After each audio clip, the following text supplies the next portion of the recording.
Officers were dispatched to the 5100 block of 57th Avenue for the report of two males wearing full ski masks and acting suspiciously, tampering with motor vehicles.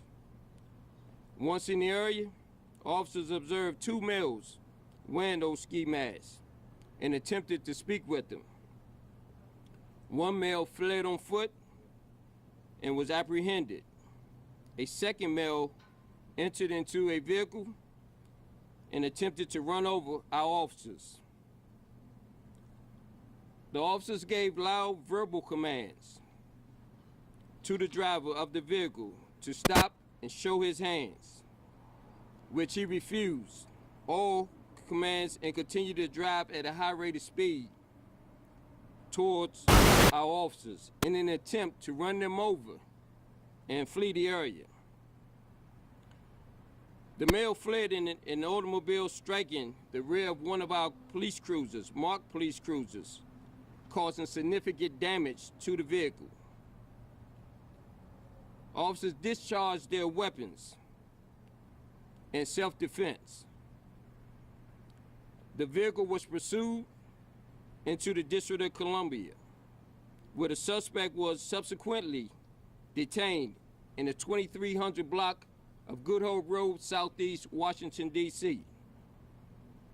The unidentified male was transported to a local hospital for non-life-threatening injury, wounds he sustained from the gunshot from the officers. The suspect vehicle was also confirmed stolen through Washington, D.C. We ask that anyone that has any information about this incident to please contact the Bladensburg Police Department at 301-864-6080 or the Prince George's County Police Department at 301-516-5721. Callers wishing to remain anonymous may also call Crime Solvers at 1-866-411-TIPS at 8477. Text PGPD plus your message to crimes. Again, I want to say this was a very significant incident that occurred. I want to commend our officers for always stepping forward, taking on those risks to protect and keep this community safe. I want to also thank our Prince George's County partners who always, when we need assistance, always willing to step up and assist, give us their resources to solve these crimes that occur in the town of Bladensburg. I want to assure our residents that our officers are working and they are operating within the law, and they're doing the best job that they can in these trying and turbulent times. But we want to make sure that our community stays safe, and we want to send a strong message that none of our officers come to work intended to be ran over by suspects driving stolen vehicles. And for that, I'd say I commend our officers for the job that they do. I commend our officers for the bravery that they display each and every day. And with that, I will entertain a couple of questions that you may have. And as Public Information Officer Kimberly Green said, this investigation is still ongoing. And I failed to mention that in this process, none of our officers were injured in this process, nor was there any other innocent bystanders or residents from this community injured during this incident. How many officers fired shots? Do you know how many shots were fired? I don't know the number. Again, this is a very early preliminary investigation, but 3 officers were involved in discharging their department-issued weapons. Sir, when the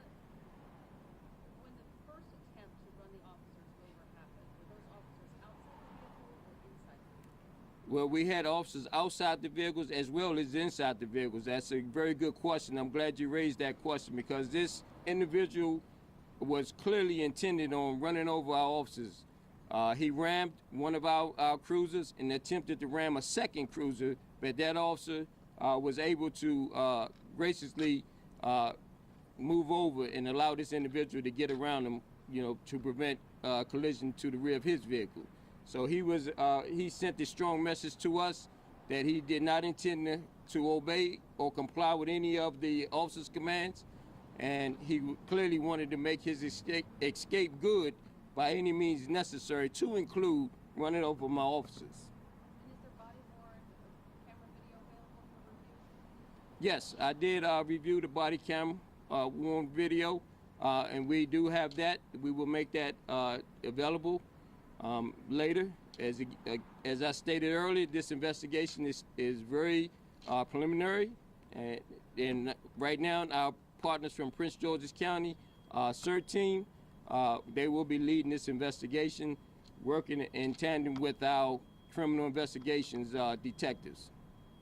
For these two suspects, I know that you guys had mentioned that they were near these cars, near the intersection of 57th Avenue. Were they trying to get into those cars? Were we talking about Cadillac Converters? Were we talking about just breaking into cars? Can you tell us what you guys may know? Well, according to our witness that called this in, and again, I want to commend our residents for always have been that second set of eyes for us in the community.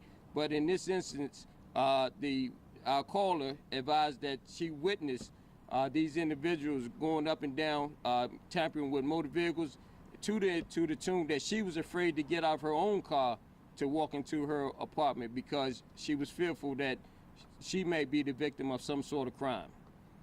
And I want to thank her for calling that in for us. Are these guys known to you by any chance? No, we have no, to my knowledge, we have no involvement with these individuals. These individuals do not reside in our town. In fact, they don't even reside in our state. These individuals are both from District of Columbia. And when it comes to their ages, are you able to tell us their ages? Yeah, I would say they're both adult males. Have you had incidents of car thefts or carjackings in that area? Yes, we have had carjackings as well as car break-ins and car thefts in that area. And Bladensburg doesn't, I don't hear of things like this situations like this happening. How scary was that for your officers? I mean, how long of a period of time from beginning to end was this? Well, I would say, let me just break your question down. First, it was very scary for our officers, right? Our officers come to work and they have a 4,000-pound weapon speeding at you. You're going to be forced to make split-second decisions. So this was very, very fearful for our officers at this point. And the second half of your question is, yeah, we are glad that our town is predominantly safe. We try to do everything we can, show a presence, work with our community. So this type of crime, yes, is very alarming to us, and we will continue to show a presence down in that area to make sure that these type of crimes, don't occur. Chief, during the chase, how fast would you say the suspects and the officers were going? That information I don't have at this point.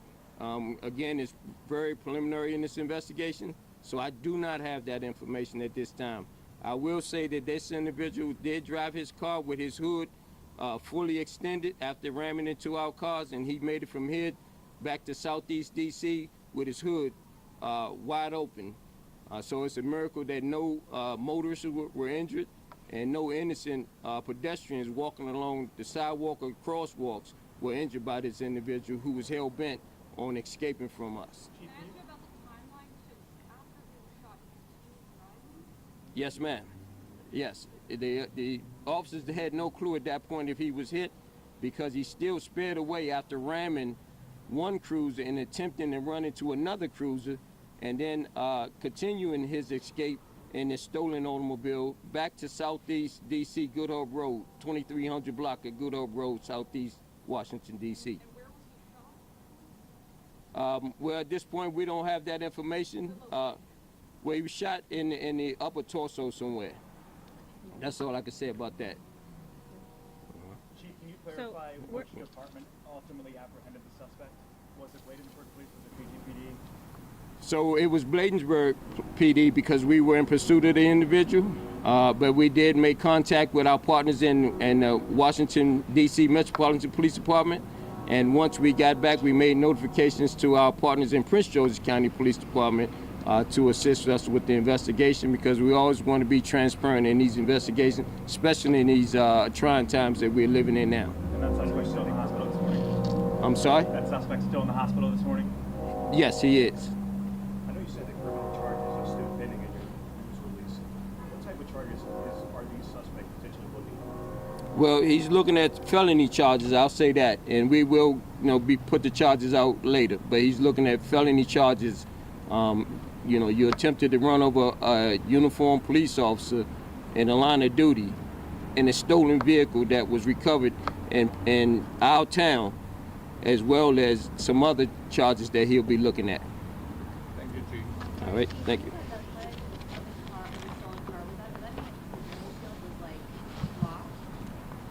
If the hood come up, you have about maybe 4 to 6 inches of space that you can look through. How he navigated that, you have to take that up with him. I have no clue. I can't speak for his driving skills. All right, thank you. Thank you. All right. Thank you all for coming out. This is going to conclude our press conference. We'll continue to update you guys as the investigation goes on. Thank you for having a 6 a.m. presser. Thank you guys. I appreciate it. No problem. I don't. Somebody, if you guys want to give me your card so I can update you guys